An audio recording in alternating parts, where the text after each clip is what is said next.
Yes, Representative John Lawson. Yes, Representative John Lawson has been working on this bill for quite a while. And yesterday was the official day in which he stood before Congress, letting everyone know that this bill, which is here to assist those that are on Social Security, which is SSI, SSDI, those of you that are even on retired railroad or VA, individuals that are survivors or on disability. This bill is to help you when it comes to the cost of living increase. Also, those that are descendants of those that were beneficiaries of Social Security, you are the individuals in which this bill is centered on assisting.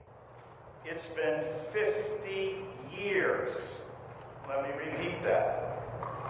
50 years since Congress has enhanced Social Security benefits, and 38 years since it has taken any comprehensive action.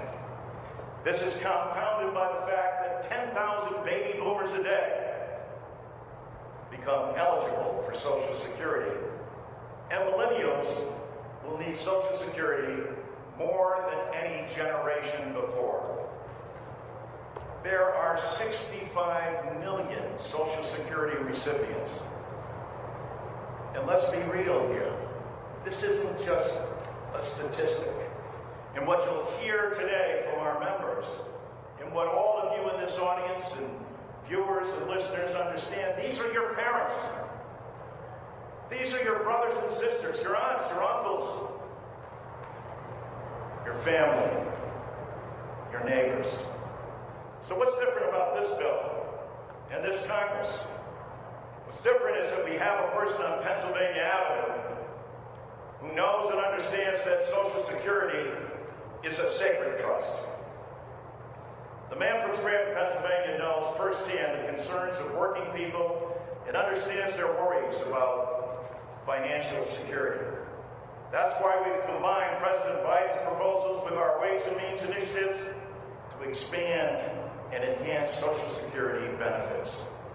Now, some say our plates are too full here in Congress to take up Social Security. But frankly, it's the plates of working Americans that are full. Our job is to ease their concerns by strengthening the program that 65 million Americans rely on. The COVID-19 pandemic turned our country upside down with record unemployment and devastating losses to families. Many have still not recovered from the Great Recession of 2008, 2009, when they saw their 401k and their private investment become a 101k. During those same times, however, Social Security never missed a payment. Not a pension payment, not a spousal or dependent coverage payment, or a disability payment. President Biden clearly understands that. But this is not something he can do through executive order or through the executive branch. It's not something that can be adjudicated by the Supreme Court. It's Congress's responsibility. And Congress alone can ensure benefits keep pace with these changing times. Consider this. In the wealthiest country in the world, 5 million of our fellow Americans who have worked all their lives, paid into the system, receive a below poverty level check from their government. Now, I mentioned before, there are several things in this bill that are very important.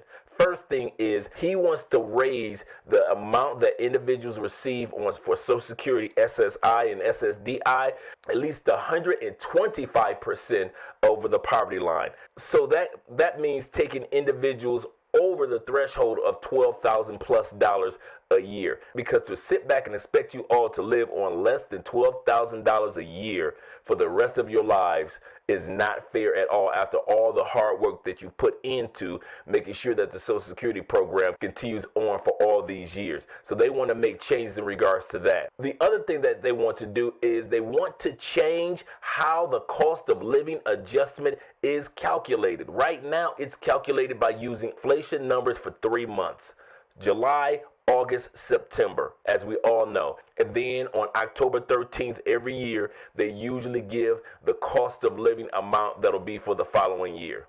Well, the problem with that, they use the CPIW, which is the Consumer Price Index for workers. That means for individuals that have actually already retired. So how is it that they have been calculating the cost of living based off of not you who have retired and are seniors, but based off of those that are currently working?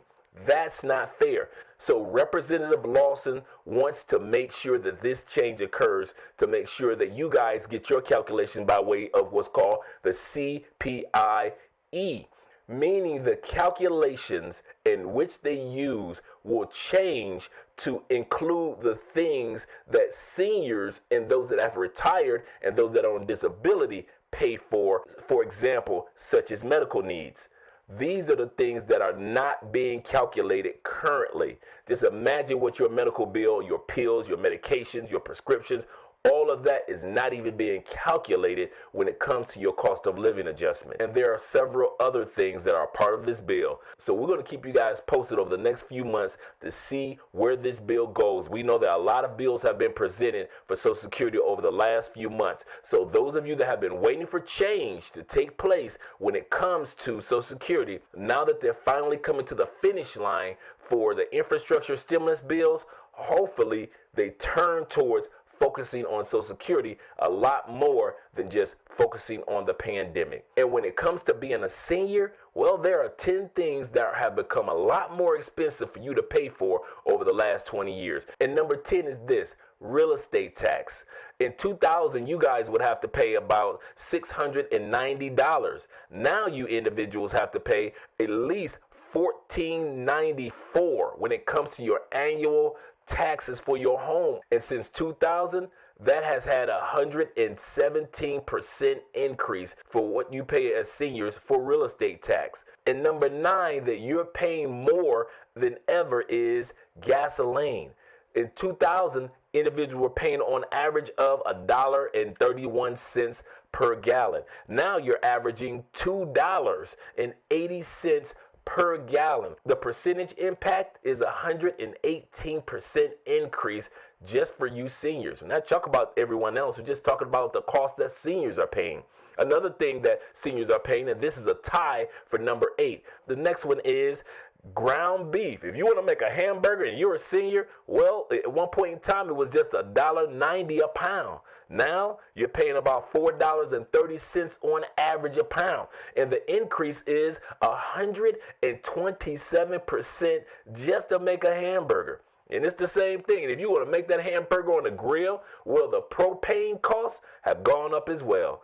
You'll be paying on average at one point in time in 2000, you were paying $1.01 per gallon for propane. Now in 2021, you're averaging about $2.30. That's an increase of 127%. Number 7 is this: potatoes. I know it may seem small to many, but this is important to some. At one point in time, you were paying $2.90 for a 10-pound bag of potatoes. Right now in the United States, you're averaging about $6.98. That's an increase of 134%. Just imagine, just to make some mashed potatoes, you're going to be paying quite a bit compared to what you were paying before as a senior. Number 6 is total medical expenses for the year. There was a time when you paid only a little over $6,100 when it came to your annual medical expenses. Now it costs you, between the doctor's visits or any other emergency that you may have as a senior, it costs you $14,840.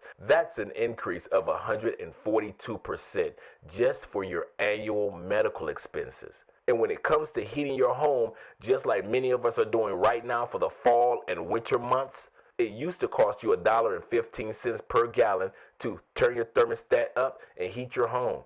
Now it costs on average $2.86 per gallon to heat your home. That's an increase of 150%. And next we have veterinary services. For those of you that have pets, they say those who have pets actually live a longer, healthier life than those of us that don't have pets. But the cost of taking care of your pet in 2000 was just $109. Now you're paying about $285 annually to take care of your pet. That's an increase of 161%. Number 3, when it comes to those expenses that seniors are paying more of, is homeowners insurance. When it comes to homeowners insurance, the cost that an individual would pay for homeowners insurance back then was only $508 a year. Now look at it. It's a little over $1,400 that an individual is paying right now. That's an increase of 178% for homeowners insurance. Now we're down to the last 2. Number 2 expense that has risen dramatically for those that are seniors is Medicare Part B premiums. Per month, an individual is paying about $45 back then in 2000. Now a person is paying almost $148.50 on average. That's an increase of about 226%. And the number 1 cost of living expense that seniors have been paying that has been increasing over the years is your out-of-pocket prescription drug costs. On an annual basis in 2000, the average person was only paying about $1,102 a year. Now it's up to $4,096 a year that the average person is paying. Now, a lot of you are paying a lot more. A lot of you may be paying less, but this is on average. And that increase is about 272%. Yeah, I feel it too. That's why it's so important for this bill, which is the Social Security 2100 Sacred Trust, to pass and land on the president's desk for him to sign, because there are major changes that need to be made when it comes to calculating the cost of living adjustments. Because as you can see on the chart, that the cost of living adjustments have not increased dramatically over the last 20 years, meaning that there's very little that has improved when it comes to being a beneficiary of Social Security. So once again, we're going to keep you all posted on what's going on with these bills as well as others when it comes to those of you that are on SSI, SSDI, anybody that's a veteran or retired railroad, representative payee. If you're an individual that's on disability or a survivor, we want to make sure that you get as much information as possible, as well as those of us that may be retiring in the near future. Well, my name is Andre of Mostly Money, and I'm here to give you all facts, no fake, no phony, and no fluffed up information when it comes to what's going on in politics today. And if you're interested in getting this information on a daily basis, all you need to do is just one thing: subscribe. Click that bell notification so you get the latest and greatest information coming from Mostly Money, because we're going to always be here for you and your loved ones. It's early here, and I'm on my way to get a cup of coffee. After I do that, I'm coming to the comments section. I'll meet you all there. And if I don't get a chance to speak to you, and you don't get a chance to speak to me, we are not going to fret about it, because I'm going to be speaking to you again. Bye.